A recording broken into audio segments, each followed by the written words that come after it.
Thank you so much for joining. My name's James Drake. I'm Senior Manager of Service Planning for Sacramento Regional Transit, and I want to thank everyone for joining in today for our session on Smart Ride and microtransit. Just to let you know a few housekeeping items. We've begun recording this meeting, so it'll be available afterward to others. We have this meeting closed caption with subtitles. And joining me here today, who will also be speaking, will be Anthony Adams, our Director of Planning. And I'm also joined by Adam Green from our General Manager's office, who will be helping us out with Q&A. And I'd also like to thank our interpreters, Tanisha and Paula, for helping out with ASL interpretation.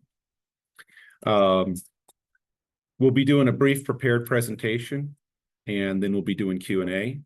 If you'd like to make questions, you can do that in the chat feature of Zoom.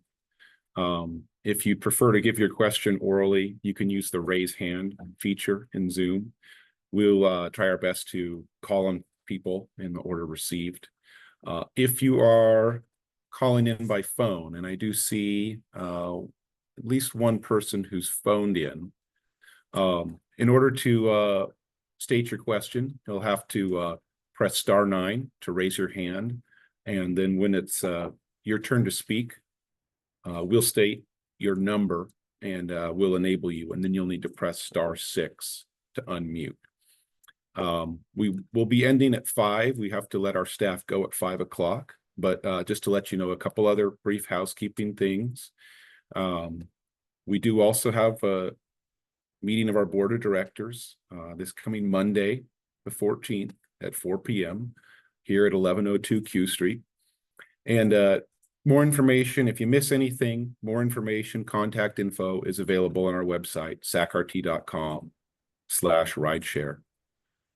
And our speaker tonight is going to be Anthony Adams, but I think I might turn it over first to Mr. Henry Lee, our general manager, to make any opening remarks. Thank you, James. Can you guys hear me? Yes, sir. Okay. First, I just want to thank all of you. I noticed we have close to 70 people join this webinar on this. And I really want to thank everybody for joining us. Good afternoon. We are, discussing the transition of SacRT's Smart Ride pilot program to a more innovative and fiscally sound program, which will be focused on those who are transportation disadvantaged. So the focus will be the transportation disadvantaged. And I also want to thank many of you for participating our last board meeting and the MAC board meeting. I want you guys to know we have carefully listened to the comments made by everyone at last board meeting and the MAC board meeting.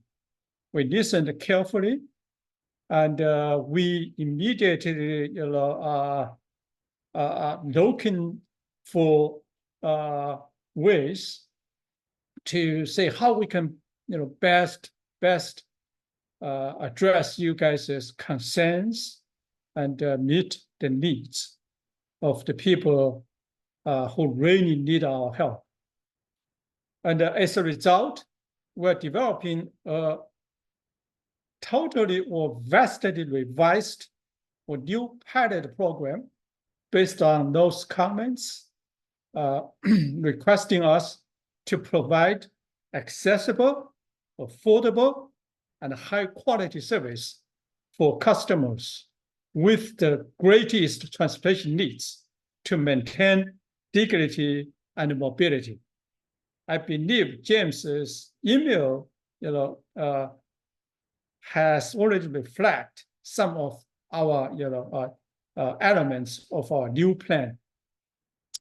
So our newly proposed pilot program or plan will continue to serve the same 9 smart ride zones currently we have with the same service hours Monday through Friday, and with all wheelchairs accessible vehicles. The new service is expected to be restricted to a group of eligible riders with priority given to those people who are transportation disadvantaged, such as persons with disabilities, low-income individuals, our seniors without other transportation means, and then students. So we try to put this type of proposals here. We would also want to hear from you today how we can refine our new proposals even better. Just a little bit of background. As many of you might recall, SmaRT was introduced as a pilot program in 2018, initially funded with a one-time $14 million grant from STA's Measure A Neighborhood Shuttle Program. However, funding has been greatly reduced over the years to approximately $800,000 annually right now. The program right now costs about $8.4 million to operate while serving less than 1% of riders. The operating cost per passenger is over $47, 5 times more than our fixed route bus system. When we look at the similar level of investment in the students' ride-free program, the cost per passenger is only about $2. So you can say it's 26 times more efficient, the ride-free students program, compared to the current SmaRT program. But that is not the primary reason we transition the current microtransit service to the rideshare program. The primary reason is the state SB 125 legislation mandate. The state SB 125 legislation mandates all transit agencies in the state, more than 130, to run operations more efficiently and to develop sustainable financial future. What they basically said is, state will not give us any more money in the future. We have to put our financial house in order. And you guys know, lots of transit agencies, they're short about 20–30% of their operating money. We actually are much better and compared to our peers. But when state, when they look at the efficiency of our operations, then they start to ask questions. And they already, told all of, transit agencies, if we do not, develop some strong, sustainable financial future plan, there will be some consequences to the transit agencies that may hurt our funding from current SB 125 too. So I believe several community leaders in the past and in the board meeting urged us to rethink about SmaRT service so we can save money for millions of other citizens. So that's one side of the story. But in the meantime, we would like to really continue find a way to provide the similar level of service to the citizens who need transportation the most, or who are most transportation advantaged. And we want to help. We want to make sure, this transition will not hurt the low income, the disabled, citizens and senior citizens without other transportation means. We want to find a way to do that.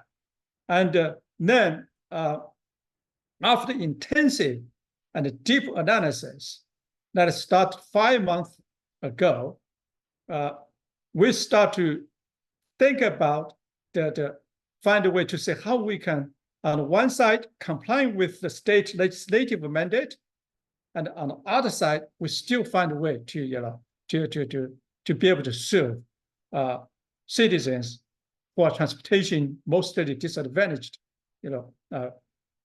citizens. After we hear you, we listened to you very carefully from the MAC board meeting and the SacRT board meeting. I think we find a way will address most of the concerns raised, in the two board meetings, MAC and SacRT board meetings, and our presentation will share some details with you, and we would love to hear from you. And that being said, we have taken great pride in being the trendsetter in the transit industry over the years to implement innovative new transit services such as SmaRT to take care of our disadvantaged citizens. And we want to continue to be good steward of public fund and continue to serve our core,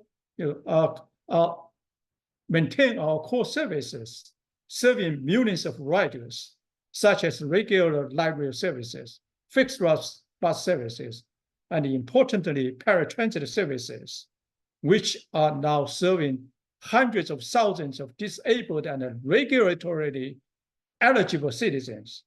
I want to let you know right now, our paratransit services, the ridership from paratransit services, the ridership is more than the pre-pandemic level.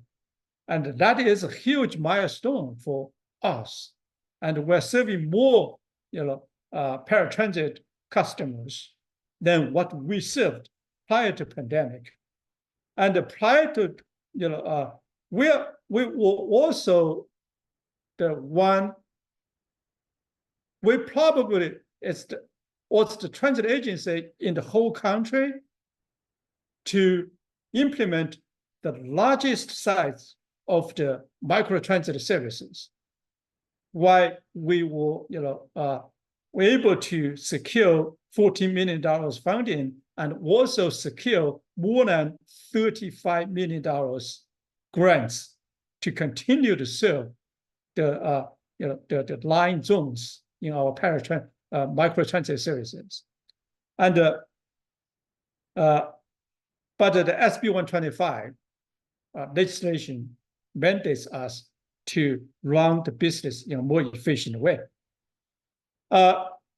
In this transition from SacRT run SmaRT service to a rideshare mobility program, SacRT will introduce a more cost-effective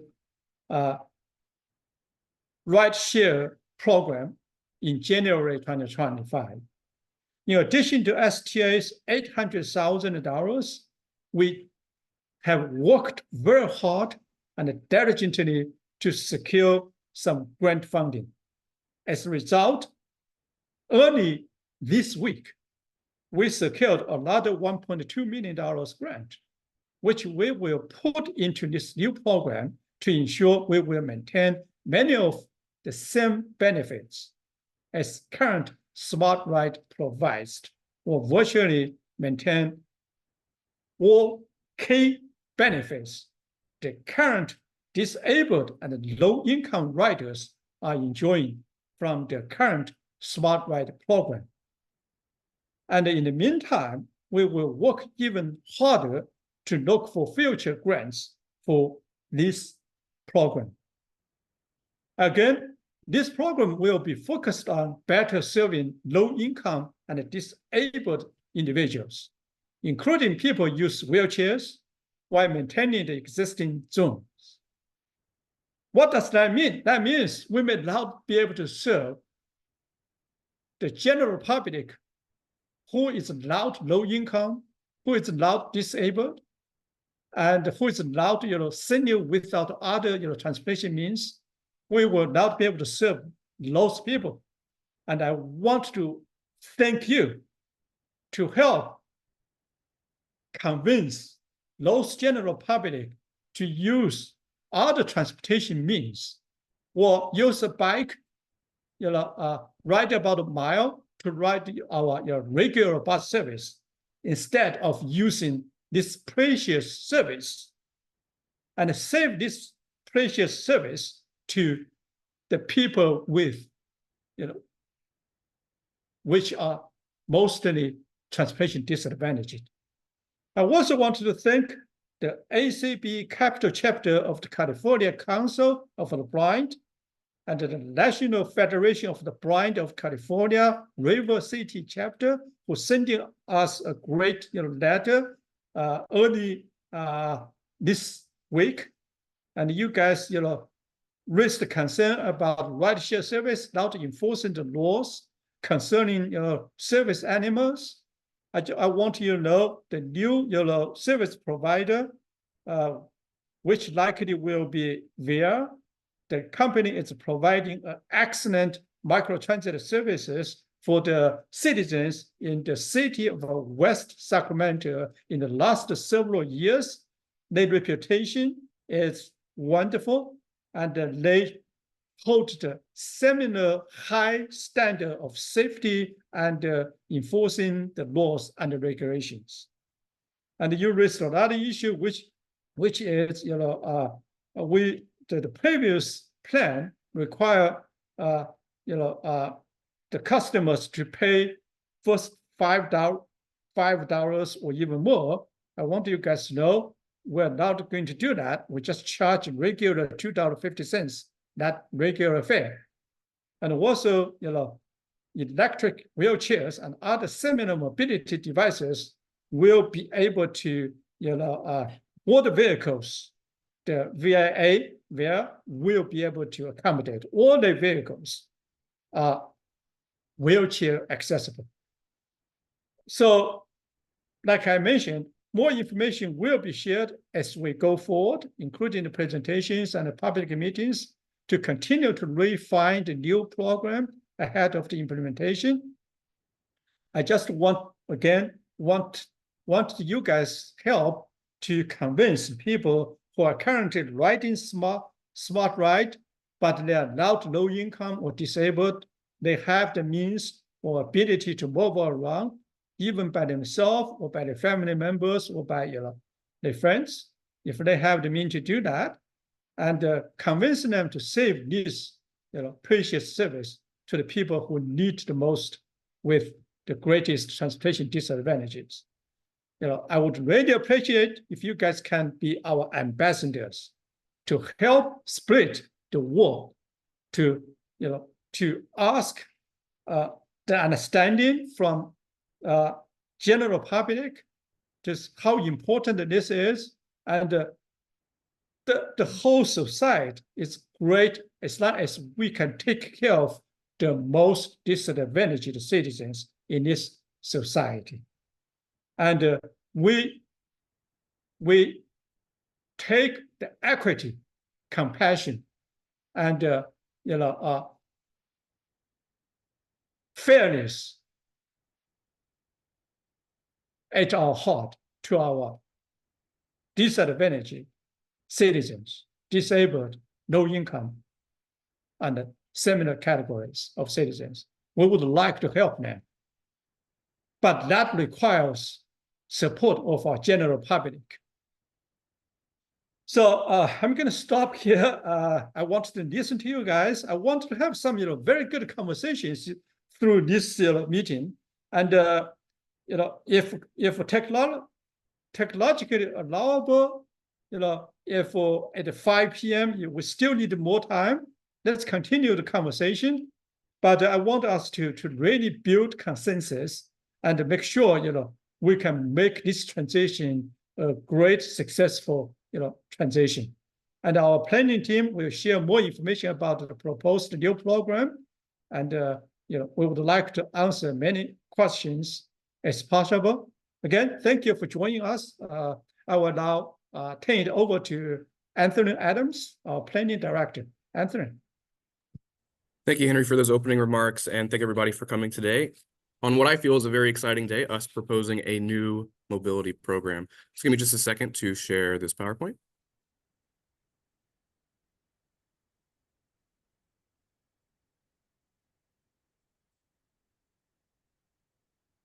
So we're here to discuss transitioning SmaRT service to an equitable and transportation disadvantaged microtransit pilot. We're still working on the name. That'll be coming in the next few weeks.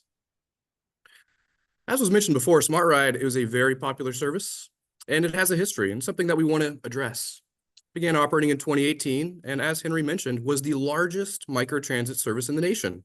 It's provided over 1.5 needed trips within these zones. And I want to mention these zones that were created. They were created because these areas have limited transit accessibility. They're often served by some fixed route transit or some light rail lines, but don't have sufficient coverage for everyone to get on. So we created these microtransit zones to allow people to get around and get to these transit connections. Provides critical access to jobs, shopping, medical facilities, and schools. Students were a big user of this. But as was mentioned, it was really funded by a one-time grant from this Sacramento Transportation Authority's shuttle program. Great funding allowed us to do this program, allowed us to fix a lot of mobility issues for people in the region. But those funds did run out in 2022. And since then, SacRT has shouldered 90% of the cost of this program. As was mentioned, SB 125 is a recent development, and it is actually in response to the pandemic and some of the operating deficits that many transit agencies are facing nationwide. It's called a transit fiscal cliff. And you can see right here on the right side of the screen, these are the shortfalls of the transit agencies in the Bay Area, totaling hundreds of millions of dollars a year. So we're not alone in this. This is something that we share and something that must be addressed on a nationwide basis. SB 125 did provide a relief package, but it also required us to do something as well. It provided some funding for us to have a bridge, but it also required us to have budget savings. We need to have budget savings by the next fiscal year, and by 2027, we have to make sure we have a balanced budget. If you look at our annual costs for SmaRT, it's $8.4 million. It is a large expense for us, and as was mentioned before, it's rather costly on a per passenger basis. That's not to talk about the capital associated with it. This program also had about 40 shuttles in which we purchased those shuttles and maintain them as well, so it's a large expense on the side of Sacramento Regional Transit. So recently we did discuss transitioning SmaRT to another program. And from that, we wanted to make sure that we did a good analysis of SmaRT and learned some lessons, and we're able to bring them forward along the way. Something we learned, not only from looking at the data, but listening to people, was SmaRT fills a critical mobility need. These zones, as I said before, were created in areas that had limited transit access, and we provided this service. It was very popular, very attractive for $2.50 as well. We were providing on-demand service for a cost that was 1/10 the price of Uber. This was very popular. And as such, the demand oftentimes exceeded the supply. And our wait times would exceed 30 minutes. We had to turn away some demands as well. So high demand hours between 8 and 9, between even 7 and 8, maybe when folks were getting off of school, those were very high demand times, and we only had a limited number of shuttles. So although we served a purpose, we weren't necessarily able to capture the entire demand in these areas. We also looked at the data and listened to the folks in the comments and saw that SmaRT is used by people who don't always have access to a vehicle or limited access to a vehicle, something that we refer to as transit dependence. And oftentimes these transit dependents had some sort of mobility issue associated with them as well. So they had a hard time accessing the bus stops. They had a hard time getting a ride. So it's a very critical service for folks who don't really have another option. Finally, as was mentioned, SmaRT is expensive to operate. It's a great service. We provided our own operators, but we also did our own dispatch, our own customer service, our own maintenance. We had to store all the vehicles as well. It's a large expense. It's a whole nother program. We had a pretty large fleet, 45 vehicles. Imagine 45 of these shuttles. We got to store them. We got to maintain them. We got to replace them every 5 years. So on top of these expenses for this program, the average cost per rider was also $47 per rider. This is a 2% fare box ratio. Prior to the pandemic, the state wanted a 20% fare box ratio. So we're going to look at ways to make this more cost effective while still serving some populations. So whenever we were doing away with SmaRT, we ask ourselves the question, how do we evolve SmaRT to serve the most people while being fiscally responsible? And this is how we looked at all of the surveys. As Mr. Lee said, we looked at this for 5 months. Hundreds of hours spent by the planning team. Mr. James Drake, who started this webinar, spent weeks and weeks on this. Looked at all of the microtransit providers, all of the rideshare providers that were similar to us. And how do we serve the most people? We zeroed in on Golden Empire Transit. They have a Uber and a Lyft program, very similar to what we want to do. Good access, lots of riders. Let's see what we could do with that. So we presented it. We presented it to the public. We presented it to the MAC and to the board. The program details were the customer would pay the first $5 and SacRT would pay the next $5. After that, the customer would pay the remaining. Well, the average ride, based on our previous SmaRT analysis, was about $13 on Uber, which would leave the rider to pay $8. In order to make sure that we still had budget that wasn't going to be expended, we wanted to make sure we restricted the amount of rides people could take. It wasn't going to be an everyday thing that's needed as to go to your doctor's appointments and such. So we limited it to 20 vouchers a month. We kept the same 9 zones because those were the ones that didn't have a lot of transit access. And we kept the same Monday through Friday, 7 to 7. We went to the MAC, we went to the board, and we listened. And we heard some concerns. We heard that the rider cost for the new voucher program was much higher than the $250 that was currently being paid for SmaRT. This is an equity concern. I want you to take just a second to look at the graphic that I have at the bottom here. Equity does not mean that everybody's the same. Equity means that the people with the most need get the most resources to put them on the same level as everyone else. As the mass transit provider of the area, we keep equity at our heart. We also heard about Uber and not really having a lot of accessible vehicles for wheelchairs. We tried to work with another provider as well. We were not able to get a large suite of vehicles that had wheelchair accessibility. We also heard stories, validated and verified stories about guide dogs being turned away on Uber. It was so much of a story that NBC Bay Area covered it. I watched the video. So I want to thank everyone who attended those meetings, took the time to share their concerns and their experiences and help us be better. And really, we were asking, what we needed to be doing was asking a different question. How do we evolve SmaRT to serve the most vulnerable people while still being fiscally responsible? Went back to our agency peer review, did a lot of background, all right, we want to use this again. So we looked again at all these microtransit services. And actually, all we had to do was look across the river, West Sacramento. West Sacramento has a contract with VIA. It's purchased transit, and it provides many of the same benefits that we have here at SmaRT, but at a much lower cost and a much higher efficiency rate. So the details of our new transit disadvantaged microtransit proposal. In order to save resources and focus on the most vulnerable populations, we want to have a program where you have to be eligible to ride and you have to sign up and be validated. And the folks we're thinking of are seniors, persons with a disability, and low income. Now I have students on here as well. It's something that I would like to open to the, open the floor to and see what other people's opinions of it. I know that not every student owns a car. They are a vulnerable population and they have to get around. But should they be covered in this program? Something I'd like to open up and hear your guys' opinion. For the signups, we are going to have a validation. We're going to use existing cards that people have. So if you have SSI, you have CalFresh or Department of Housing Assistance, we're going to use things like that. We're not going to go through a whole validation process on our own. If you're low income and other people say you are, we're going to honor that. If you're senior here at SacRT, you have a senior card, we're going to honor that. This is a big takeaway. All of the vehicles that we're going to have for this program are going to be wheelchair accessible. All of them are going to allow service dogs as well. We're going to have no equity issues as far as the types of folks that are going to be taking this ride and then being treated differently. Oh, and this is good for the pocketbook. It's 1.5 million is what our projected budget is. Less than 1/5 of the previous budget. The average cost is $16 per rider. If you remember, SmaRT was $47 a rider. This is $16 a rider, more in line with our fixed ride cost. And our fare box ratio would be closer to in line with what the state is looking for as well. So this is the service model.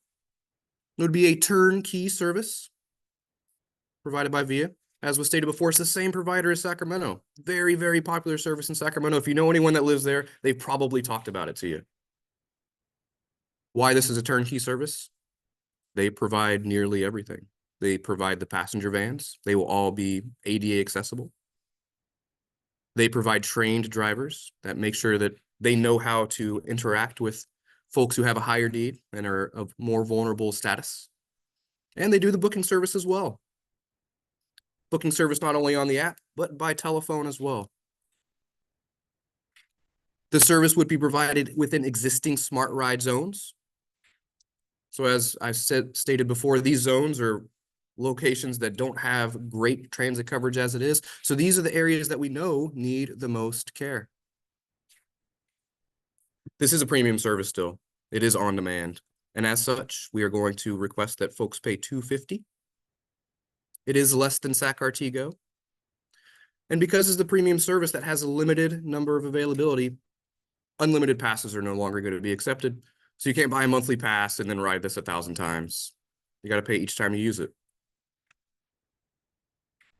Something that's going to help us to make sure that all of our demand is met with the supply that we have. We're going to now allow advanced booking.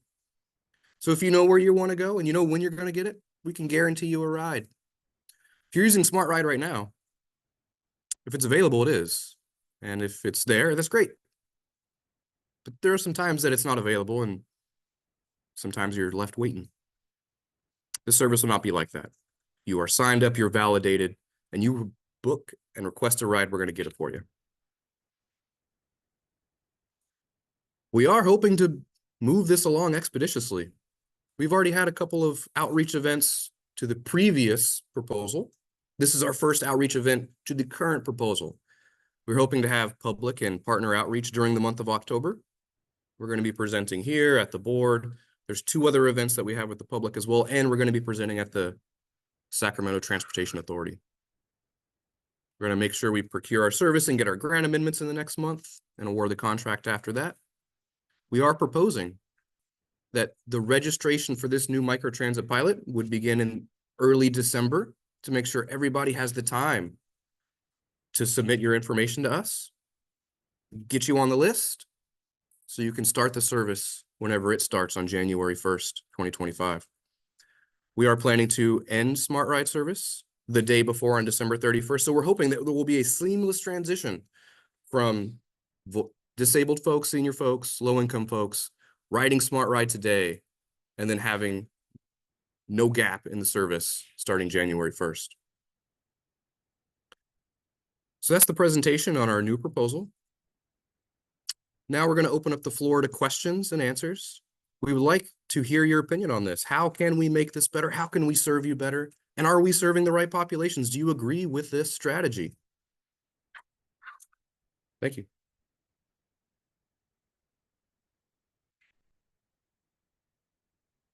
All right. We have a number of questions that have come in through the chat and the Q&A feature, as well as a few people's hands raised. So I want to thank everyone for listening, and we'll try to get to questions in the order that they're received. Couple quick notes. We did have a comment that questions that were put in via the chat may have interrupted some people's ability to hear the speaker if they're getting it displayed for them. So apologies if there are any problems hearing the speaker. So partway through, we did disable the chat feature. We kind of would prefer questions come in via the question and answer feature rather than chat. I will say we have a couple folks on the phone, and a reminder on how to speak on the phone. If you want to speak from the phone, it's *9 to raise your hand. And then when we call on you, we'll state your name, or we'll state your phone number, and then it'll be *6 to unmute.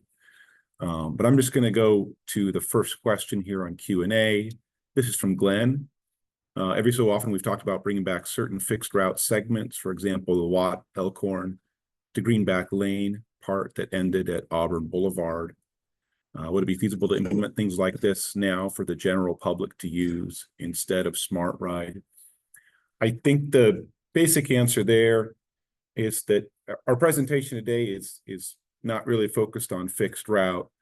And as Anthony and Henry mentioned, the basic situation right now is we have a bit of a budget crisis. So, what we're doing, scaling down the SmaRT to a lower cost program, really is something to address those challenges. So we're not really looking right now at increasing service on bus or light rail or really anything else. James, can I chip in for a second? James? Please, sir. Okay. Glenn, you asked a very good question.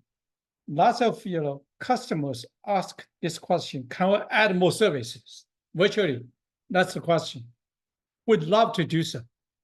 In the past, at least since I joined SacRT 9 years ago, we add lots of new services, like a ride-free, for students, microtransit, what we are talking about, and other, the express bus to Davis, express bus from Davis Medical Center to Elk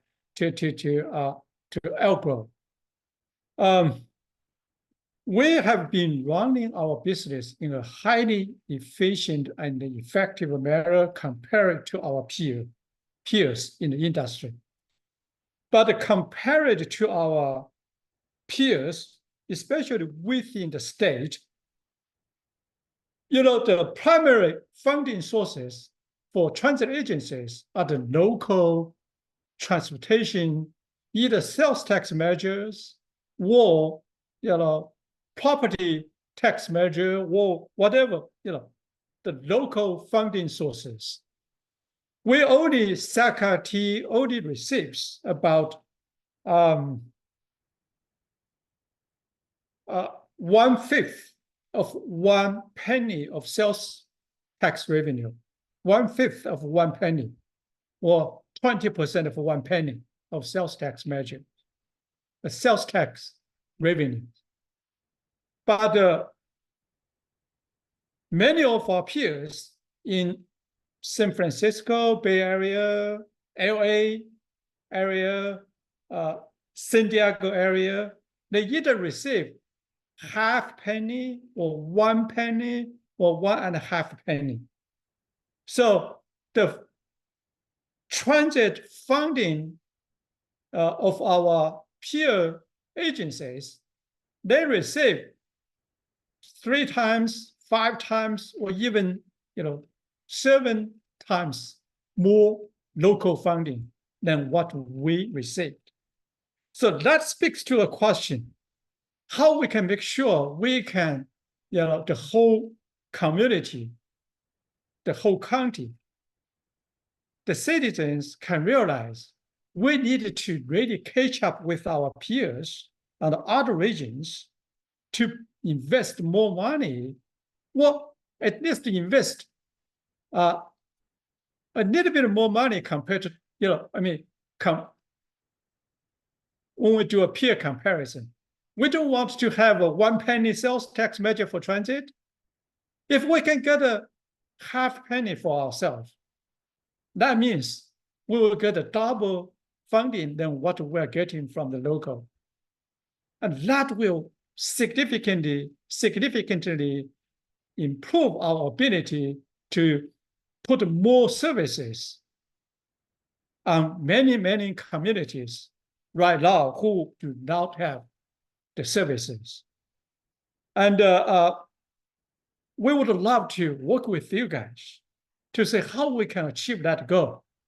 And I just wanted to give a basic, share the basic, facts with you guys to see how we can do more together down the road. I will turn back to you, James. All right. Thank you, Henry. And I think we'll go next to, I want to say to the phones. It's kind of like the phones. I'm going to go to Miguel, who had a question, who had raised his hand. Go ahead, Miguel.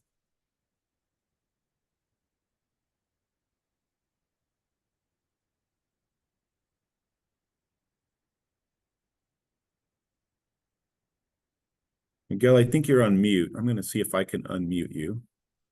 Get asked to unmute. All right. Can you hear me now? Yes. All right. First of all, thank everybody for being here today. I really appreciate that. And thank you, Mr. Lee, for taking the time to hear our concerns. I would be happy to be an ambassador for you and for RT. RT family is close and to my heart. They've been there for me because I'm blind, and they made my life possible. I'm heartbroken to hear that SmaRT will no longer be around. It's just there's no words to explain how sad that makes me. The employees for SmaRT are some of the most amazing people, the most courteous, kind, considerate professionals, and they truly are a jewel of RT, and that needs to be recognized. That the service that they provide for us is unmeasurable. You just can't quantify the what they do for us at the public. For me as a disabled father, SmaRT has made it possible for me to be a dad, to take my kids to school, to go shopping during the day. Pre-ordering a ride in advance, that doesn't work. Sometimes dinner changes, and I've got to go to Safeway, I've got to go to Rayleigh's, I got to go to Winco, I got to go. My prescription got done early, and I need that prescription. I really can't wait till the next day. And they called me and they said, "Hey, your prescription's ready today, Mr. Pena. Come pick it up." Great. I can order a SmaRT and get over there. I utilize SmaRT daily, multiple times during the day. And yeah, there are times that I wait, but that is a give and take. And I'm okay with waiting, and I don't mind waiting. The service that's provided by SmaRT, as I've already stated, is unmeasurable. The people that provide that service, the SmaRT drivers, are just some of the most amazing human beings on the planet. I consider them friends and family members. They're that close, and the service that they provide is just, honestly, they've made my life possible. Now let me get over to the part with pre-ordering rides like you do with paratransit. Paratransit just that doesn't work for people like me. I understand you want to charge because it's a premium ride, the $2.50 or $2 per ride and stuff.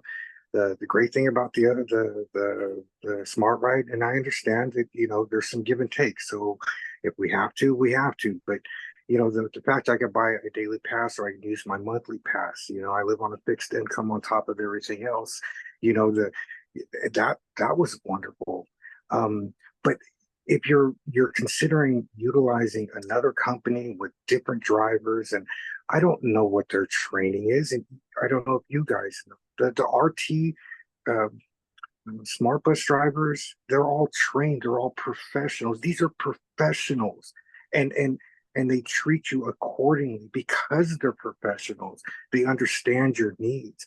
If there was a possibility that we can keep the same drivers in the same zones and utilize the buses as a neighborhood bus where it services between schools, and instead of picking me up at my house I have to walk to a major intersection, that's fine, but it's not unreasonable. It's not like I have to walk 2 miles.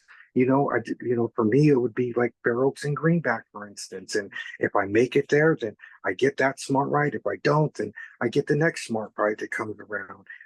So we have to walk a little, and I have to carry my groceries further, whatever it takes. But keeping these people in those zones is so important. They know the zones, they know the areas. When their GPS sends them to the wrong place, they know how to negotiate that. They understand, hey, I can't go through there.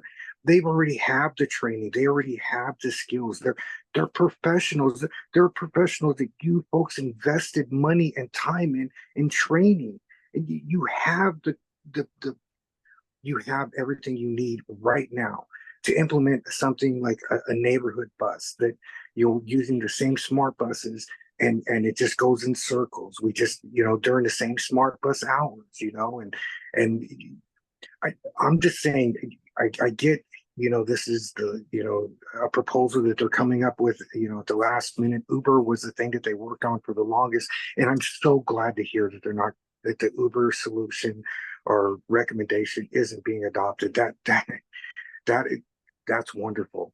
I'm also grateful and pleased to hear that you guys are taking the low income, the elderly, the physically disabled, and that you're, like a food stamp card. Hey, that shows your low income. A Medi-Cal card. I get that, and yes. If I could ride a bike, I'd love to ride a bike. If I could ride a skateboard, I'd love to ride a skateboard. Anyways, I'm going to digress now, and I do have more questions. I hope to be involved in the solutions that you guys end up coming up with, but keeping the same drivers, keep utilizing the buses that you have, and the money that you've invested in these drivers. You would be doing yourself a disservice, and cutting your nose off in spite of your face.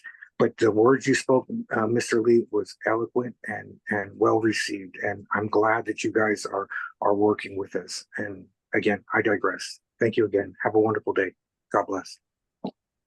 Thank you. I just want to clarify one thing, sir. You just mentioned you want us to keep the drivers.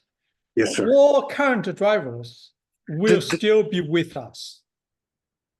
The same drivers will be driving those new vans, the VIA. Not necessarily. If they want to work for VIA, they can. But if they do not want to work for VIA, they will work for our big bus, maybe paratransit service and others. So they will be, with us, or if they prefer to work with VIA, I think VIA, would love to take them because they're wonderful drivers.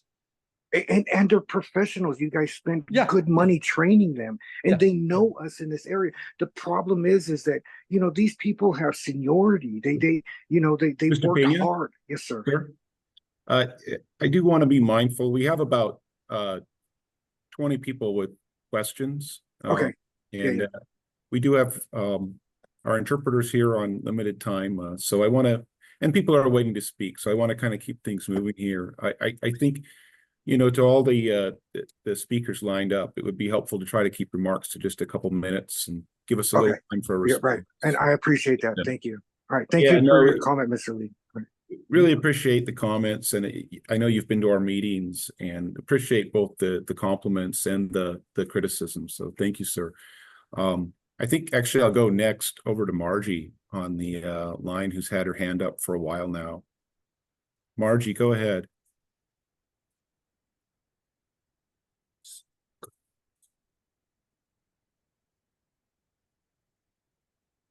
Good afternoon. I want to commend Henry, and all of his staff who heard our serious concerns about Uber. I was so terrified after that meeting, given the number of times I have been denied rides based on my guide dog. Thank you to the whole RT team. I'm excited about this new adventure. I have 2 comments. One is, if I understood correctly, this would be an advanced scheduling, not a same day. Can that be confirmed, a yes or no? Margie, at this time, we are thinking we will allow advanced booking and also allow same day. Right. We may not allow the same day, but it's still to be determined. We do think capacity may be a bit limited, so advanced booking may be just a little more helpful for that kind of situation. So I want to address that based on something that happened today. I have a brain injury and I'm blind. And my brain injury has changed my whole life. And I live walkable to many things that I cannot currently walk to. God forbid this happens forever. I'm hoping a full recovery someday.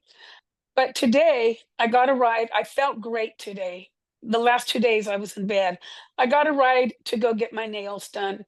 And I thought, oh, I'll just call SmaRT to get home because I cannot walk for a number of reasons I won't get into. I called SmaRT, and that's one of the beauties is at the last minute I can get a SmaRT. I was shocked to find out that because it was only a quarter mile, they would not give me a ride. Paratransit gives me a ride. So hear that. I don't need to comment on that. I plead that you seriously consider same-day rides. That's the beauty of what SmaRT offered over paratransit.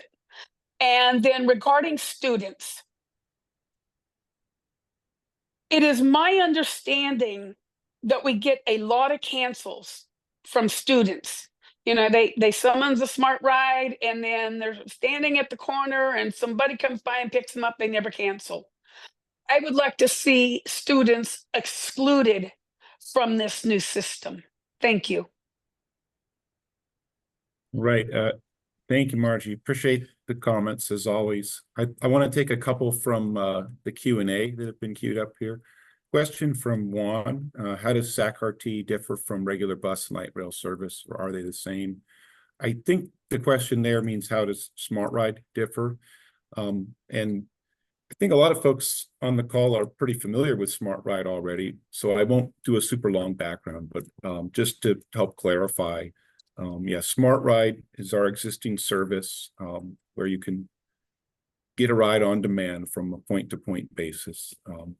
We'll be changing to a new program that will be similar in many ways, but it'll be a smaller van instead of a paratransit size shuttle. So it'll probably be more similar to the existing service than, say, a normal 40-foot bus or light rail. Question from Julia. With this or previous SmaRT, can you go from one zone to another or only within a zone? The plan for the new program is to be the same as the existing SmaRT, which means you can ride just within one zone at a time. If you want to go to an adjacent zone, you need to go to a transfer point where those two zones meet, and then you can transfer to the next vehicle. Question from Glenn. Since Anthony wanted exploration about whether or not to include students in this new proposal, would the Route 200s be a viable option for them? So some of the fixed route 200 buses, we're really not planning any changes, like I said earlier, to our fixed route service. So if there's a Route 200 in your neighborhood, and that's an option for you, great. If not, we're not really planning any changes for that. Question from Rick. Rick says, I have a Connect card. Can I use it? We're still working out the details. We'd like for Connect card to be a valid way to pay on this service. We are going to be doing a new fleet. This will be a fleet of passenger vans. So these will be smaller vehicles. There'll be 3 seats, 1 wheelchair space. We're pretty sure we can put fare boxes on there. Connect cards are maybe a separate issue. We're still working on that. Question from Preston. Will these slides be shared with the public? I think we should be able to get these online for you. Yes. And I think next we'll go back to the phones. And I see Marie is on here. I'm going to, I think I've already made Marie able to speak. Marie, if you'd like to go ahead with your question. Hello, can you hear me? Yes, thank you. Okay. Hi. I just want to say thank you. I'm glad to be able to be on this platform talking about SmaRT. I am a smart person who's rode on SmaRT previously, but I stopped riding on it because you run into those heavy times. The kids, they know how to in the morning, sign, have be picked up, so you can't. I never can get a ride before 9 a.m. And so, and then also coming back, it can be pretty heavy. So they think that one of the questions I have for you, will you have more vans or buses in this area? I live in the Natomas area. Yeah, well, good question, Marie. Thank you. Yeah, I mean, all the zone boundaries will be the same. So if you are currently a SmaRT user and SmaRT serves your neighborhood and it serves your travel pattern, it'll still serve your travel pattern. I think, in full disclosure and to be transparent, this is a cost-saving measure. So we won't have as many vehicles out there as we do today. Today, we move about 700 people per day, and we expect that we'll be able to move about 350 to 400 people. And so that's one of the reasons why we're proposing to limit the service just to certain folks, like persons with disabilities, seniors, persons who are low income, or students. And we've obviously gotten some comments and feedback on that already, but that's really the reason why we're considering that, because we know there won't be quite as many vehicles to go around. So we want, like Anthony said, we want to prioritize our most vulnerable communities. Equity is an important thing for us. And again, we're still kind of working out the details, but at this point, we kind of wanted to share the goals and objectives of the program. So thank you for that. I hope that answered your One more question. question? Can I ask you one more question? Yeah, go ahead, Marie. Okay, just 2 things. I do like the idea. The first one is I do like the same day and the advanced booking, because sometimes you might have an appointment and you might want to get picked up for that in your zone area, and then you can arrange to get picked back up and brought back home. And then the second thing is the senior ID card.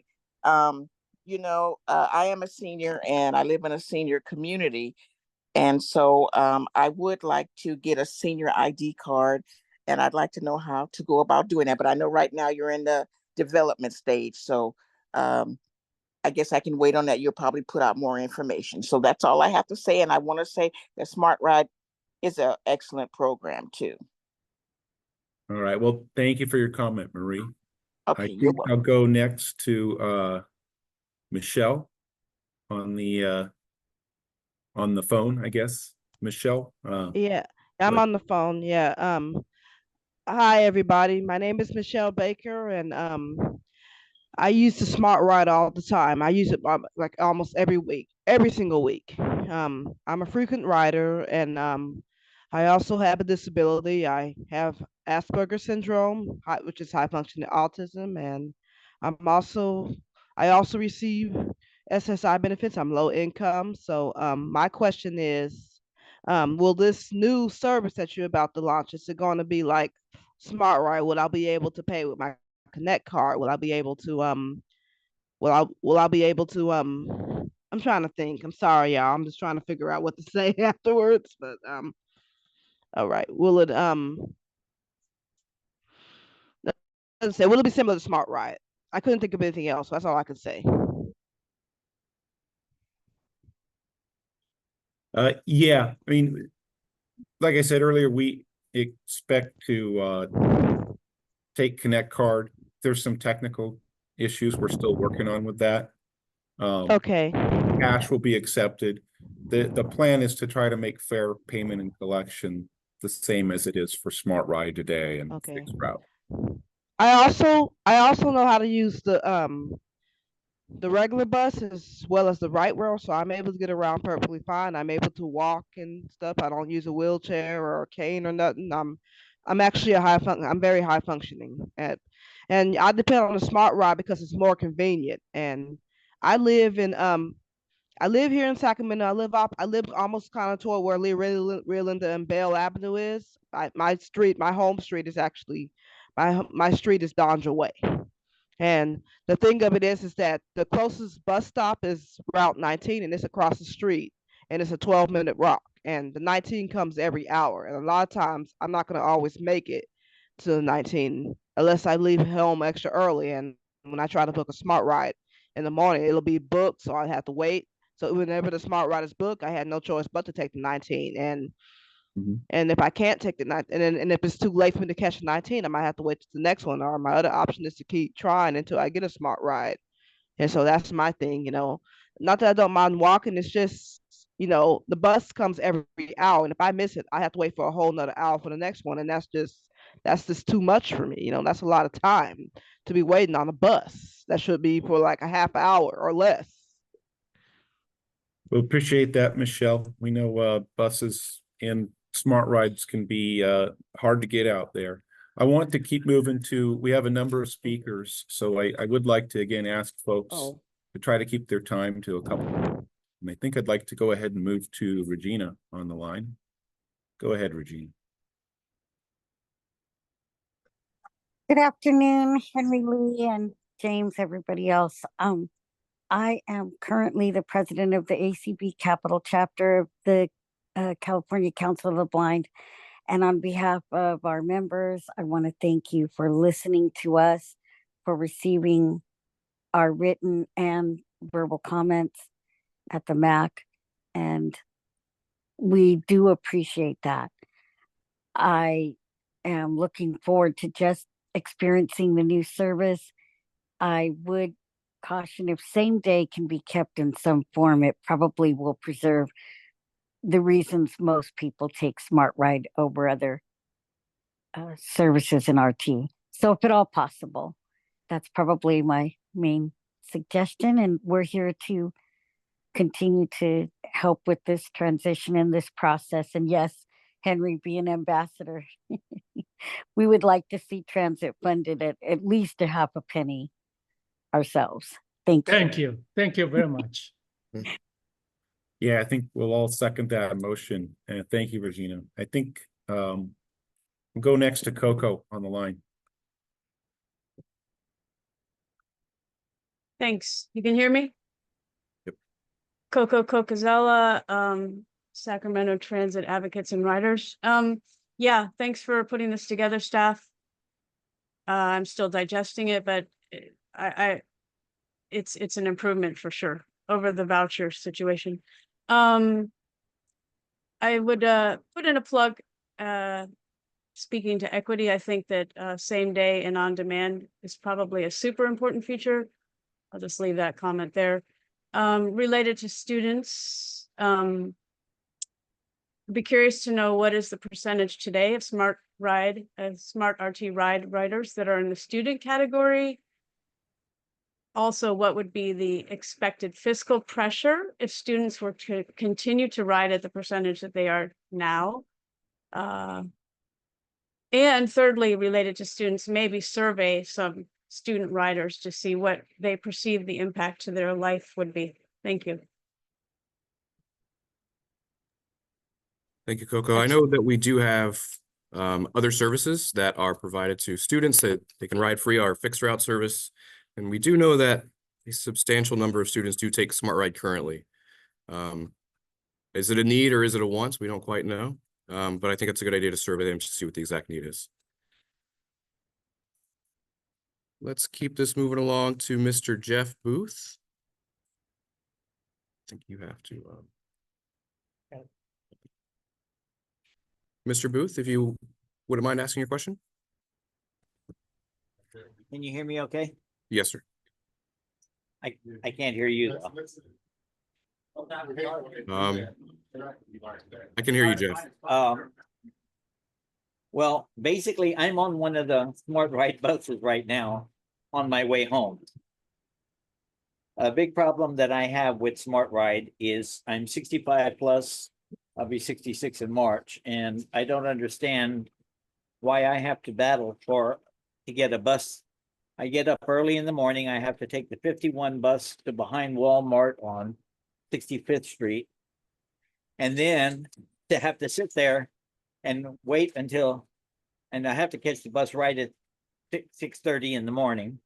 Then I have to sit there at the bus stop till 7 o'clock to start punching the button to try to get a ride at the beginning of the route with the driver right there in a parking lot. And I can't get a ride necessarily every time. Then when I can't get a ride, it costs me $20-something to go 4 miles to my job. My complaint is, why is it so hard for someone my age to get a ride with your services? Well, Mr. Booth, that is a concern that we have heard repeatedly. I can't hear you, so I can only read the caption. I believe that other folks can hear me, so it might be on your end. Maybe it's the audio. So we have heard that SmartRT and its reliability is a concern. And as such, that's why we're trying to institute a reservable feature so you can have certainty in your mobility. We've also heard recently that people want spontaneity and they want on demand. We will also have that as an option, but I want to make clear, if there's a big demand for folks and they reserve all of the time, then there won't be any time for on demand. So we are trying to make this a reliable service for people who need it. And as such, if they can plan their trips, it will make it easier for everyone else to get a ride. So Mr. Booth, that is a great point that you made and something that we're trying to address with this program, serving the needs of the most vulnerable people who don't always have access to other mobility options. Mr. Bevins, please. All right, cool. Can you hear me? Yes, sir. All right. A couple things. I'm trying to make it quick because I know you got a lot of people. Can we not? Why can't we just simply take what is working and is fiscally responsible? I think SacRT Go paratransit. Why can't we just take maybe half the fleet of the Sac Ride? Congratulations, paratransit. You now have more vehicles. You can take care of your paratransit needs as your mission statement, and then the extra stuff can be available for current SmartRT riders. You still might have to pay more, but at least that's better than not having any service, or maybe it's similar to the voucher system you're talking about. That's one half of it. The other half is half of those buses that, why can we not convert those into an existing fixed route service and simply have a neighborhood route? Now, the paratransit, the SmartRT riders might not be able to afford, rather than instead of having service curb to curb, they might have to walk to a new bus stop where this circular route would be, but that's better than not having any service. So why can't we fold these existing SmartRT vehicles into paratransit on one side and fixed bus route, have a neighborhood route on the other side? Thank you. Sure, thank you, Mr. Bevins. We are proposing that the existing shuttles do go over to SacRT Go for their use, and that the operators of current SmartRT would have that ability to go over to SacRT Go as an operator as well. SacRT Go is not a very cheap service to administer either. It is a very expensive service because it is door to door. It's a door-to-door service. So if we're looking for ways to deliver a similar quality of service for a cheaper price, moving folks over to paratransit does not solve that. Further, it restricts people even further than what this proposal is right now. We're looking at seniors and people with disabilities that aren't necessarily ADA, that aren't necessarily paratransit. We're trying to fix the folks and give them the option who don't have options right now. We're not necessarily trying to expand paratransit. We're trying to give folks who are in vulnerable populations who aren't ADA right now, but maybe have mobility issues, trying to fix their mobility needs. So it is a limited population that we're trying to serve here, a very needy and vulnerable population that doesn't have that ability right now. And you did mention about bringing those shuttles over to fixed route service. Fixed route service is something we're going to be looking at as part of our comprehensive operational analysis. We're going to be beginning just at the beginning of 2025. And as such, we're going to be looking at all the neighborhood circulators, all of the fixed route. And it might just be that we have more neighborhood level circulators. It might just be the case. As it stands right now, we are not in the fiscal position to expand our fixed route service. We are trying to look at ways to provide that same level of service in a more efficient manner. Kate, please.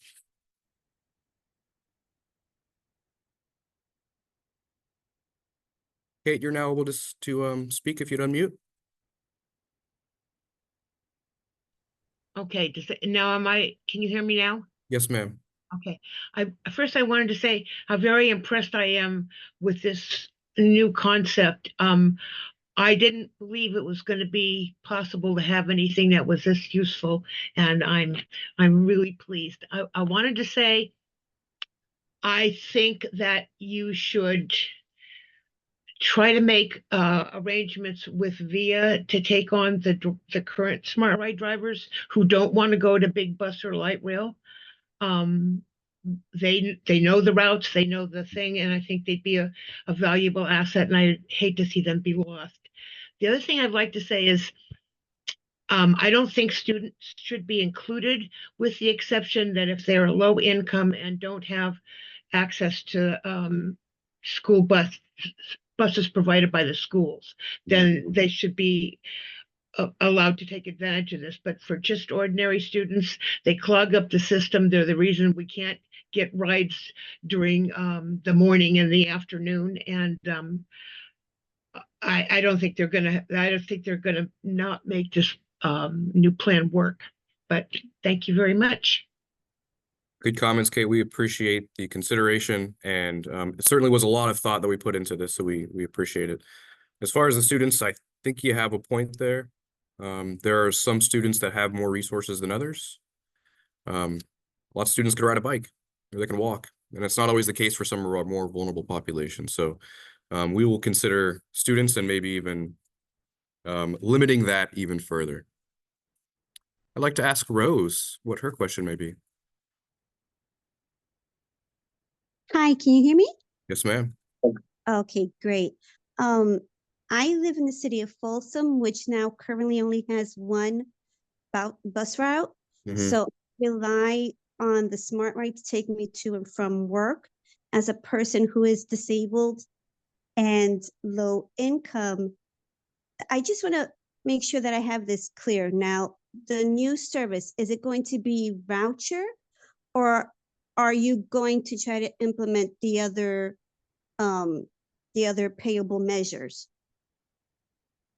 I'm not sure if I quite understand the payable measures part, but what we are trying to service we're trying to provide is very similar to what we have with SmaRT now, but for a more limited population, only the vulnerable population. So folks with disability and low income, you would qualify perfectly. You're the exact sort of person that we're looking to capture in this program. So the other payable services, we're having it where you can, if you buy a pass, the $250, you can use it. You can use your debit card. You can use the Connect card if you have that loaded. We're going to have a fare box on the buses. If you have $2.50 in cash, you can pay it that way. But we are not going to accept monthly passes. If you get like a college pass, we're not going to accept that. You have to pay for the ride. So each ride that you use, you have to pay for. And that's going to make sure that we don't have folks who, buy a monthly pass and then take it, 100 times during the month and take that resource from other folks who might need it. Because as was stated before, this is an effort to save funding to keep our other services as well. This is a cost-saving measure. And we're trying to offer as good a service as we can with the resources that we have. So the resources are less than they were for SmaRT. So we're trying to focus that on the population that is the most needy and vulnerable, as was mentioned before, lowest income and seniors. So you should see very similar service to what you see right now in SmaRT, except for now you have the option to reserve it. So now you won't have to play that game of, is it going to come or is it not going to come? You'll be guaranteed. Roger Oberholzer, great name. You wouldn't mind? Thank you, guys. I'm the NFPCA River City Secretary, and I attended the last MAC meeting. And I want to really compliment you guys, Henry Lee, and all you guys that came to this conclusion, because for us who happen to be blind or visually impaired, transportation is really a necessity to have access to. And it's amazing that you guys have such little funding. I'm curious because I used to live in the San Diego Carlsbad area, and you mentioned that they have access to way more funding from the sales tax. So I really would encourage you guys to work with the NFB and with the CCB together on maybe that we can find a way with collaboration that we can convince the general population that this is essential for all of us, and that maybe we can bring this to the attention that even by raising the contribution to like half a penny or a penny, that that would make that huge difference. So, you know, I really appreciate that you guys have come to this solution and looked at the Uber thing. I was really horrified when you guys were looking at Uber, because I was one of those people that had a guide dog and had huge denials and offensive behaviors by rideshare drivers. So thank you so much that you considered that, revisited that, and want to improve on that. I really wanted to thank you guys for that. And I think if we all work together, we can maybe make a change that will benefit all of us in the greater. Well, thank you for your support for for the future to securing more money, for transit in this region. This is so important.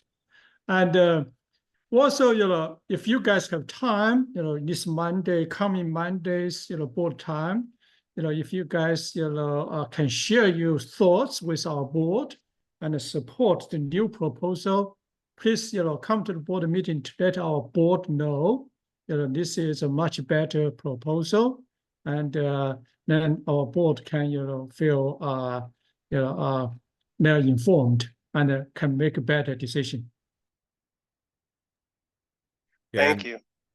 And we are going to be undertaking that COA rather soon, and hopefully that will culminate in a vision for a transportation future in Sacramento where the auto is not first and transportation is first. Transit options are first. So hopefully you'll be seeing some sort of campaign in the next 12 months or so that you can be a part of and help push forward that message. Ronnie, please. Magaro. Hi. Hi. That's my question is I have a question was I remember I live in Carmichael, and I live in Carmichael, and can you hear me? Yes, sir, I can hear you.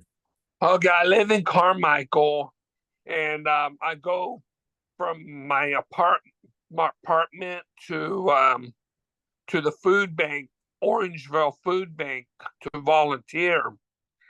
And my concern is, why did the 24 bus got taken out and got replaced with SmaRT? And because I really like those fixed routes with the 23 and the 24 bus years ago. And on the SmaRT, it was okay. But my question is, when you guys get a new bus, new microtransit service coming in January, would my Connect card go on it? Because I'm disabled myself, but I walk, and I could walk and everything else. So That's my question right there. Thanks, Ronnie. I'll go ahead and field this one. This is James. So Route 24, the former fixed route bus in the Orangevale area. Yeah, that was discontinued sometime after we put SmaRT in that area. I think we basically didn't want to be redundant of those two services. Funding's really limited, of course, for SacRT. The cost for SmaRT there is kind of similar to the cost for Route 24. But we really just don't have the budget to do both. And as was mentioned earlier, I think we'd like Connect Card to be a payment option for the new service, but there still are some technical things to work out. But next question. Thank you. All right, let's move on to Mr. Rick Hodgkins.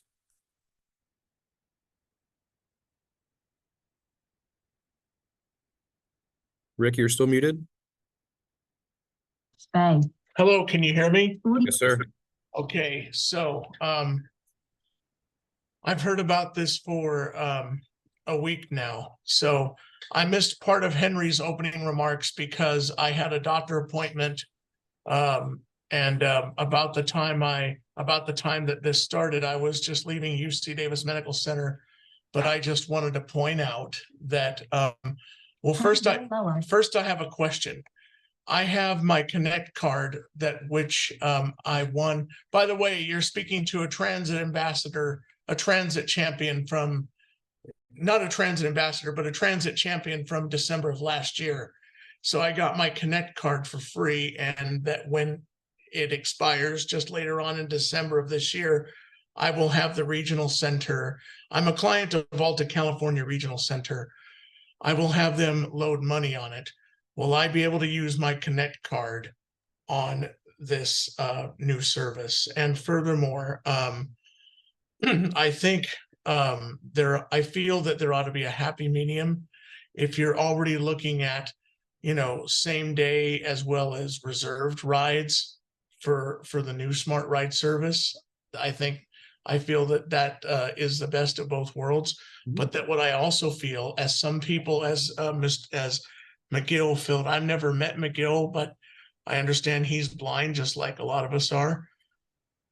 What I see, he has a grave concern about not having the same drivers that would care. And even though Anthony, you said that the drivers with VIA are just as experienced and just as well trained. I think with the concern, I think to simplify everyone's problems is not only having the reserved and same day rides, but also not only calling for a ride, but also being able to reserve one on the app, make sure that the app is accessible to the blind. And furthermore, besides having all VIA drivers provide the service, some RT drivers as well. You know how we have USERV supplementing the paratransit services, and then we also have RT drivers that also drive the SacRT Go vehicles. That should be the same. It's just a thought. Sure. Not all the SmaRT drivers should be VIA. It ought, SacRT drivers ought to be in there as well, if that would simplify, if that would make folks feel uncomfortable. My concern is the 7 to 7 only for 12 hours. If we really want to increase equity, if we really care and are concerned about equity, 12 hours Monday through Friday is not going to be enough. Sure. So that's all. Thank you. So Mr. Hodgson, I think those are 4 things that you mentioned there. So one Connect card will be available. Yes. Number 1, we will have reservable and on demand as well. As I stated, if everything is reserved though, your on demand will not be available, right? So if everything's reserved for the day and there's no spots for on demand, it won't be available. So if it is available, you can, but it won't be guaranteed. I think you also mentioned about having that the drivers were just as trained as I don't think I was ever said. What I did say is they were trained drivers, and they do serve a similar function in West Sacramento, where they do serve a very large senior population and folks with disabilities. So they are trained. Are they as good as SmaRT drivers? Those are, we love our SacRT employees and we train them very well. So maybe not quite as to the gold standard that we have as our operators, but we're hoping that it's at least silver standard at VIA. And we haven't heard that many complaints from West Sacramento, so we're hoping that they do a great job. As far as mixing the drivers, this is a contracted service we're going to be providing, same as UServe. So we're not going to be intermingling the fleet in that way, or the operators. It will be a service VIA provides. And then we will have SacRT Go, which is provided entirely by SacRT operators. So we will have those be bifurcated. Miss Tiffany Minash.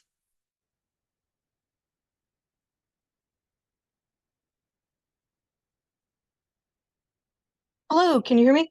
Yes, ma'am. Thank you so very much. My name is Tiffany Minash, and I am president of the River City chapter of the National Federation of the Blind here in California. And I too wish to thank Henry Lee and the RT staff for providing this solution and not going to Uber as a solution. I do have question/concern, and that is the student population. I live in Citrus Heights, and myself and others have tried to request SmaRT, and we get not available a lot. And that is because of the times that we're trying to get it, students are utilizing it.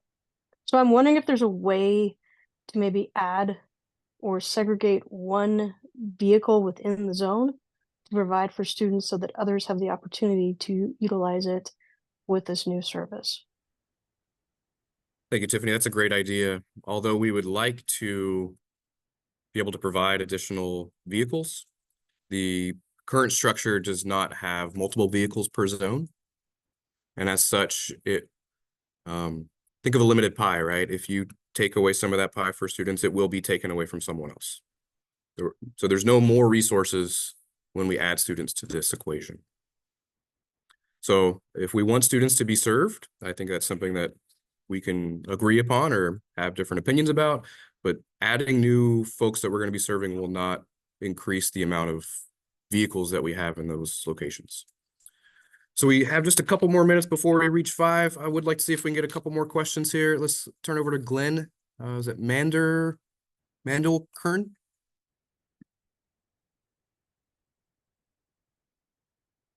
Oh, you're still on mute, Glenn. Now you're off mute, but I still can't hear you. There you are. Testing. Yes, sir. Can you hear me? Yep.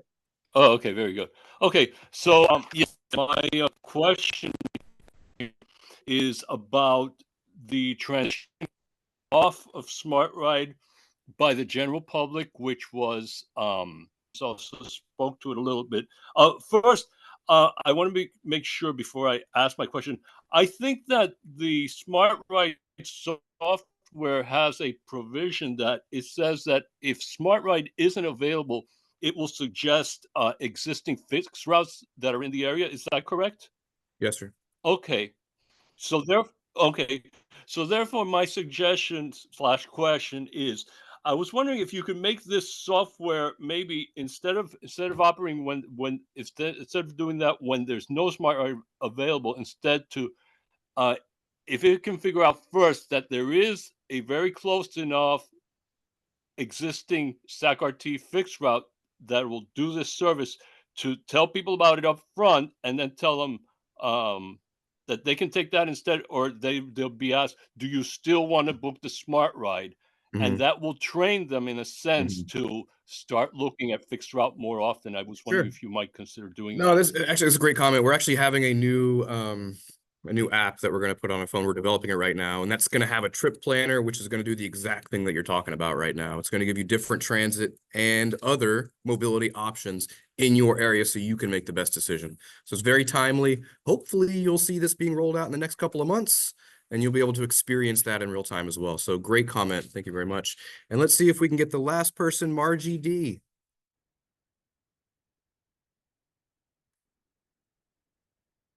Margie, if you'll unmute. I am unmuted. Hi there. I have a suggestion and I have a question. And my suggestion is, if we're going to do both, advance and same day, Mhm.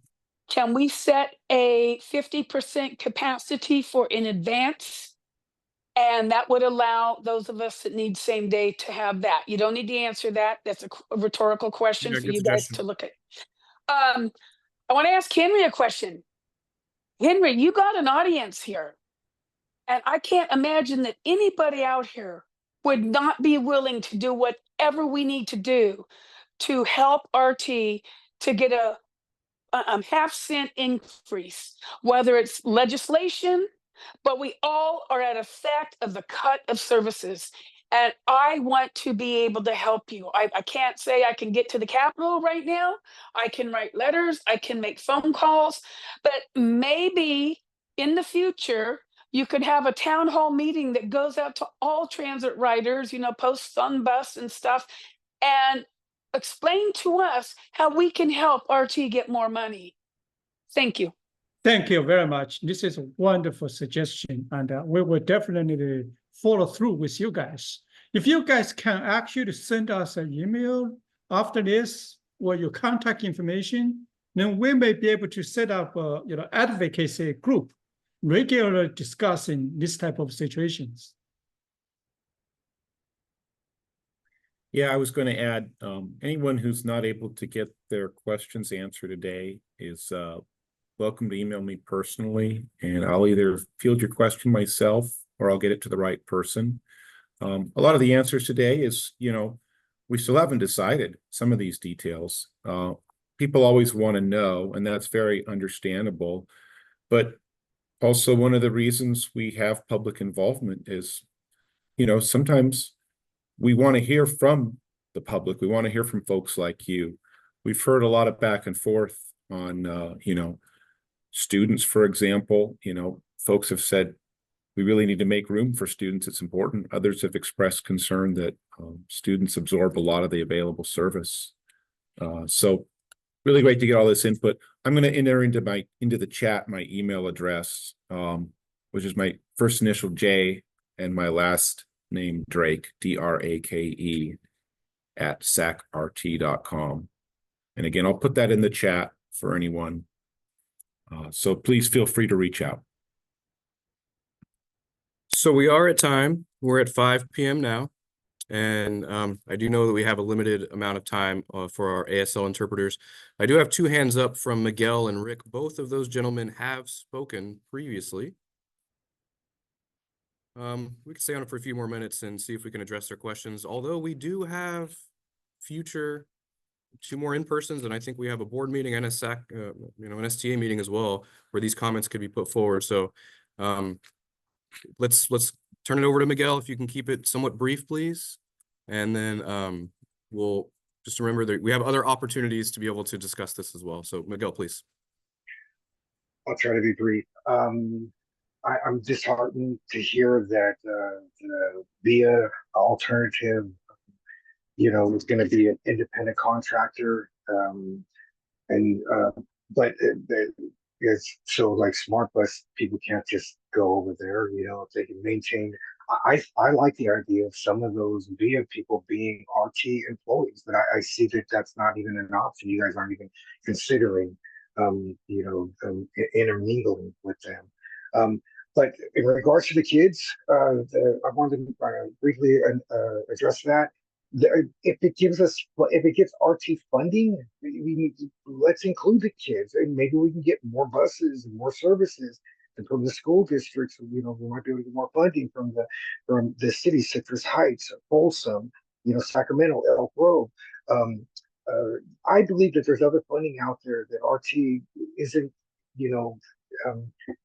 isn't reaching out for. There's funding, I believe, from medical associations like Medi-Cal, Blue Cross Blue Shield, Kaiser, that would help fund mobility and transportation for their clients. There's money there, I believe, and I'm willing to help you, Mr. Lee, whatever, like the other young lady said. I forgot her name, and I apologize for that.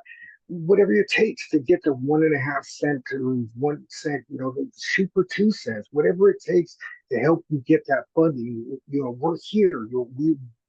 Whatever it takes to get that done. I'm gonna be happy to help you as much as humanly possible. All right, Mr. So Pena, yeah, we appreciate that comment, and certainly we want that support. We want your support. And thank you for that. Mr. Lee, please. Well, just continue to see if we have other people would like to speak. Sure, and Mr. Hodgkins, please. Right. So a follow-up. First off, Will, one thing I didn't like about one thing I don't like is the decrease in hours with the existing Smart Ride. 7 a.m. to 7 p.m. Monday through Friday. I'm afraid that's not sufficient enough that when we're talking about equity, you might be able to get more riders on it. You might be able to get more riders on if you increase the days and hours of service. And second,